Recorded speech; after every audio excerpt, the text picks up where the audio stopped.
ಸ್ನೇಹಿತರೆ, ಕೆಲವು ದಿನಗಳಿಂದ ನೀವು ಈ ಇಸ್ರೇಲ್ ಮತ್ತು ಪ್ಯಾಲೆಸ್ತೀನ್ ನಡುವಿನ ಸಂಘರ್ಷದ ಬಗ್ಗೆ ಕೇಳಿರ್ತೀರಾ, ಇರ್ತೀರಾ. ಇದು ಯಾಕೆ ಆಗ್ತಾ ಇದೆ, ಯಾಕೆ ಇಬ್ರು ಜಗಳ ಆಡ್ತಾ ಇದ್ದಾರೆ ಎಂದು ಈಗಾಗಲೇ ಹಲವಾರು ಯೂಟ್ಯೂಬ್ ಚಾನಲ್ಗಳು ವಿವರಣೆಯನ್ನ ಕೊಡ್ತಾ ಇವೆ.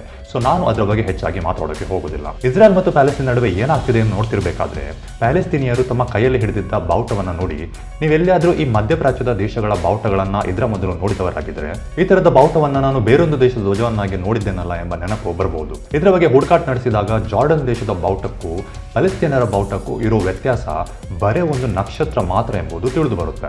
ಇನ್ನು ಈ ಗೂಗಲ್ ಬಳಿ ಒಂದನ್ನ ಕೇಳಿದ್ರೆ ಇದು ನಮಗೆ 4 ಹೇಳುತ್ತೆ. ಹೀಗಿರುವಾಗ ನಿಮ್ಮೆದುರು ಎಲ್ಲಿಯಾದರೂ ಈ ಇರಾಕ್, ಸಿರಿಯಾ ಮತ್ತು ಈಜಿಪ್ಟ್ ದೇಶದ ಧ್ವಜಗಳು ಒಟ್ಟಾಗಿ ಬಂದ್ರೆ ನಿಮಗೆ ಆಶ್ಚರ್ಯ ಆಗದೆ ಇರೋಲ್ಲ. ಯಾಕಂದ್ರೆ ನಿಮ್ಮ ದೇಶದ ಧ್ವಜಗಳಲ್ಲಿ ಎಷ್ಟು ವ್ಯತ್ಯಾಸ ಇದೆ ಎಂಬುದನ್ನ ನೀವೇ ಒಮ್ಮೆ ನೋಡ್ಕೊಳ್ಳಿ. ಹೀಗಿರುವಾಗ ನಿಮ್ಮ ತಲೆಯಲ್ಲಿ ಕೆಲವು ಪ್ರಶ್ನೆಗಳು ಬಂದೇ ಬರುತ್ತೆ.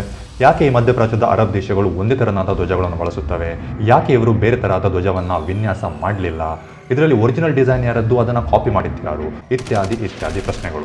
ಇದರ ಕಾರಣವನ್ನ ಹುಡುಕ್ತಾ ಹೋದರೆ 1 ಶತಮಾನದ ಹಿಂದೆ ನಡೆದ ದಿ ಗ್ರೇಟ್ ಅರಬ್ ರಿವಾಲ್ಟ್ ಅಂದ್ರೆ ಅರಬ್ಬರ ಮಹಾಸಂಗ್ರಾಮಕ್ಕೂ ಈ ಬಾವುಟಗಳಿಗೂ ಒಂದು ನಂಟಿದೆ ಎಂಬುದು ತಿಳಿದು ಬರುತ್ತೆ. ಆದರೆ ಅರಬ್ಬರು ಸಂಗ್ರಾಮ ಮಾಡಿದ್ದಾದ್ರೂ ಯಾಕೆ, ಯಾರ ವಿರುದ್ಧ ಇದನ್ನ ಮಾಡಿದ್ದು, ಅರಬ್ಬರ ಸಂಗ್ರಾಮಕ್ಕೂ ಈ ಬಾವುಟಗಳಿಗೂ ಇರೋ ನಿಜವಾದ ನಂಟೇನು, ಇವೆಲ್ಲವನ್ನ ನಾನು ನಿಮಗೆ ಈ ವಿಡಿಯೋದಲ್ಲಿ ವಿವರಿಸ್ತೇನೆ.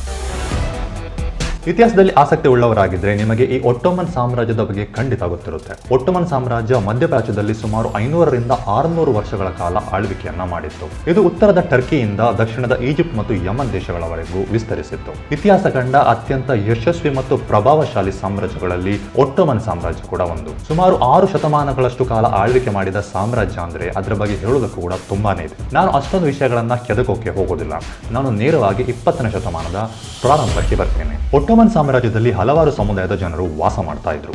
ಅದರಲ್ಲಿ ತುರ್ಕರು, ಅರಬ್ಬರು, ಅಲ್ಬೇನಿಯನ್ನರು, ಯಹೂದಿಗಳು, ಅರ್ಮೇನಿಯನ್ನರು, ಗ್ರೀಕರು, ಬಲ್ಗೇರಿಯನ್ನರು, ಸರ್ಬಿಯರು ಮತ್ತು ವಲಾಚಿಯನ್ನರು ಇದ್ರು. 20ನೇ ಶತಮಾನದ ಆರಂಭದಷ್ಟೊತ್ತಿಗೆ ಈ ಎಲ್ಲ ಸಮುದಾಯದವರಿಂದಲೂ ಒಟ್ಟೋಮನ್ ಸಾಮ್ರಾಜ್ಯದಲ್ಲಿ ರಾಷ್ಟ್ರೀಯತೆಯ ಕೂಗು ಕೇಳಿ ಬರ್ತಾ ಇತ್ತು. ಇವರೆಲ್ಲರ ಪೈಕಿ ತುರ್ಕಿಯರ ಪ್ರಭಾವ ಸ್ವಲ್ಪ ಜಾಸ್ತಿನೇ ಇತ್ತು.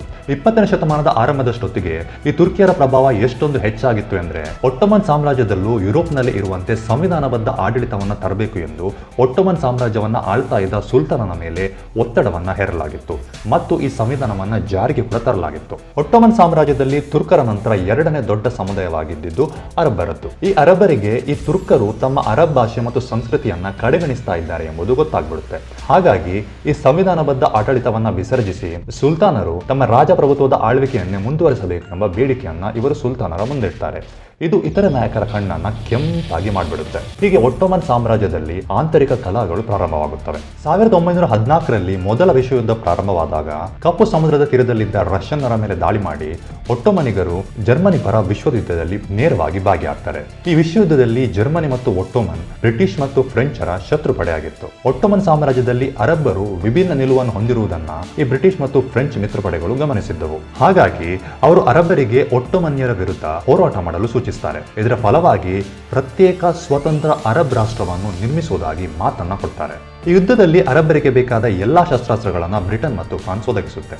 ಅಲ್ಲಿಂದನೇ ಪ್ರಾರಂಭವಾಗುವುದು ಇತಿಹಾಸ ಕಂಡ ದಿ ಗ್ರೇಟ್ ಅರಬ್ ರಿವಾಲ್ಟ್. ಯಾಕಂದ್ರೆ ಇತಿಹಾಸದಲ್ಲಿ ಇದಕ್ಕಿಂತ ಮೊದಲು ಅರಬ್ಬರು ಇಷ್ಟೊಂದು ಸಂಘಟಿತವಾಗಿ ಯಾರೊಬ್ಬರ ವಿರುದ್ಧವೂ ಹೋರಾಡಿದ್ದೇ ಇರಲಿಲ್ಲ. ಅರಬ್ಬರ ಈ ತರಹದ ಹೋರಾಟ ಪ್ರಥಮ ಬಾರಿಯಾಗಿತ್ತು. ಈ ಯುದ್ಧದಲ್ಲಿ ಅರಬ್ಬರು ತಮ್ಮ ಸೇನೆಯ ಬಾವುಟವಾಗಿ ಕೆಂಪು, ಕಪ್ಪು, ಬಿಳಿ ಮತ್ತು ಹಸಿರು ಬಣ್ಣಗಳುಳ್ಳ ಈ ಬಾವುಟವನ್ನ ಬಳಸ್ತಾರೆ. ಈ ಬಣ್ಣಗಳ ಅರ್ಥ ಏನಂದ್ರೆ ಕೆಂಪು ಹಶೆಮೈಟ್ ಸಾಮ್ರಾಜ್ಯದ ಬಣ್ಣ, ಇದು ಸ್ವಾತಂತ್ರ್ಯಕ್ಕಾಗಿ ಅರಬ್ಬರು ಹರಿಸಿದ ರಕ್ತದ ಪ್ರತೀಕ. ಬಿಳಿ ಉಮಾಯದ್ ಸಾಮ್ರಾಜ್ಯದ ಗುರುತು, ಇದು ಶಾಂತಿ ಮತ್ತು ಶುದ್ಧತೆಯ ಪ್ರತೀಕ. ಹಸಿರು ಫಾತಿಮಿಡ್ ಸಾಮ್ರಾಜ್ಯದ ಗುರುತು, ಇದು ಅರೇಬಿಯಾದ ಫಲವತ್ತತೆಯ ಪ್ರತೀಕ. ಮತ್ತು ಕಪ್ಪು ಅಬ್ಬಾಸಿಡ್ ಸಾಮ್ರಾಜ್ಯದ ಗುರುತು, ಇದು ಅರಬ್ಬರು ಕಂಡ ದಬ್ಬಾಳಿಕೆಯ ಪ್ರತೀಕ. ಈ 4 ಬಣ್ಣಗಳನ್ನ ಹೊಸ ಅರಬ್ ರಾಷ್ಟ್ರದ ಬಣ್ಣಗಳು ಎಂದು ಪರಿಗಣಿಸಲಾಗುತ್ತೆ. ಅರಬ್ಬರ ಸೇನೆಯ ಶಕ್ತಿಯನ್ನು ಹೆಚ್ಚಿಸಲು ಈ ಯುದ್ಧದಲ್ಲಿ ಬ್ರಿಟಿಷ್ ಮಿಲಿಟರಿ ಪಡೆ ಕೂಡ ಅರಬ್ಬರ ಸಹಾಯಕ್ಕೆ ಬರುತ್ತೆ.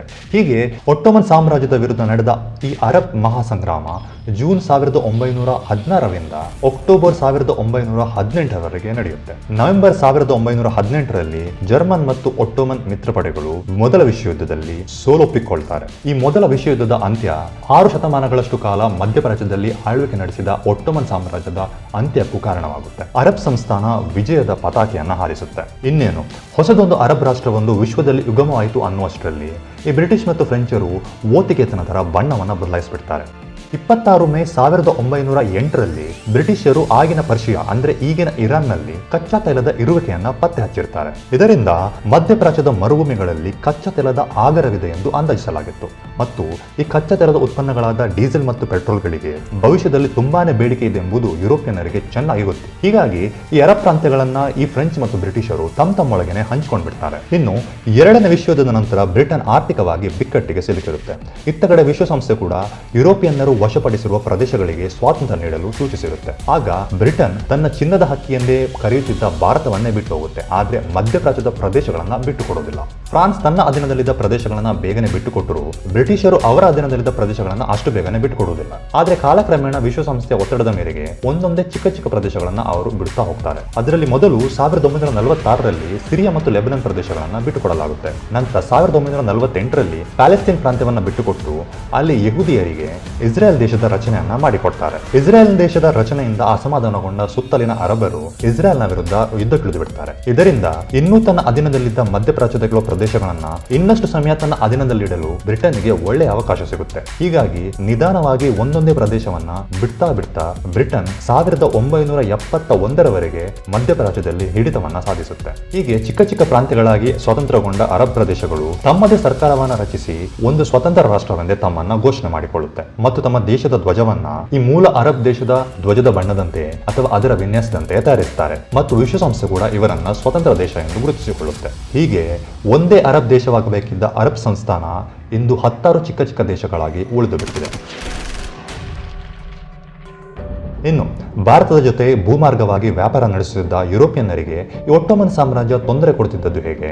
ಯುರೋಪಿಯನ್ನರು ಭಾರತಕ್ಕೆ ಬರಲು ಸಮುದ್ರ ಮಾರ್ಗವನ್ನ ಕಂಡುಹಿಡಿದಿದ್ದೇಕೆ? ಒಟ್ಟೋಮನ್ ಸಾಮ್ರಾಜ್ಯದಲ್ಲಿದ್ದ ಯಹೂದಿಗಳು ಹೋಗಿ ಯುರೋಪ್ನಲ್ಲಿ ನೆಲೆ ನಿಂತಿದ್ದೇಕೆ? ಜರ್ಮನಿಯಲ್ಲಿದ್ದ ಯಹೂದಿಗಳನ್ನ ನಿರ್ದಾಕ್ಷಿಣ್ಯವಾಗಿ ಕೊಂದು ಯಹೂದಿ ಜನಾಂಗವನ್ನ ಸಂಪೂರ್ಣವಾಗಿ ಸಂಹಾರ ಮಾಡುವುದಕ್ಕೆಂದು ಹಿಟ್ಲರ್ ಹೊರಡಿದ್ದೇಕೆ? ಯುರೋಪ್ನಿಂದ ವಾಪಸ್ಸಾದ ಯಹೂದಿಗಳು ಇಸ್ರೇಲ್ ದೇಶವನ್ನ ಕಟ್ಟಿದಾಗ ಸುತ್ತಲಿನ ಅರಬ್ ದೇಶಗಳ ಜೊತೆ ಶತ್ರುತ್ವವನ್ನ ಬೆಳೆಸಿಕೊಂಡಿದ್ದೇಕೆ ಮತ್ತು ಇಸ್ರೇಲ್ ಇವತ್ತಿಗೂ ಒಂದು ಸಂಘರ್ಷದ ನೆಲವಾಗಿ ಉಳಿದಿರುವುದೇಕೆ? ಇವೆಲ್ಲವನ್ನ ನಾನು ನಿಮಗೆ ಮುಂದಿನ ವಿಡಿಯೋಗಳಲ್ಲಿ ಹೇಳ್ತಾ ಹೋಗ್ತೇನೆ. ಚಾನಲ್ಗೆ ಸಬ್ಸ್ಕ್ರೈಬ್ ಮಾಡಿಲ್ಲ ಅಂದ್ರೆ ಮಾಡಿಬಿಡಿ. ಈ ವಿಡಿಯೋ ಇಷ್ಟ ಆದ್ರೆ ಲೈಕ್ ಮಾಡಿ ಮತ್ತು ಇತರರಿಗೂ ಶೇರ್ ಮಾಡಿ. ಮುಂದಿನ ವಿಡಿಯೋದಲ್ಲಿ ಮತ್ತೆ ನಿಮ್ಮನ್ನ ಭೇಟಿ ಆಗ್ತೀನಿ. ನಮಸ್ಕಾರ.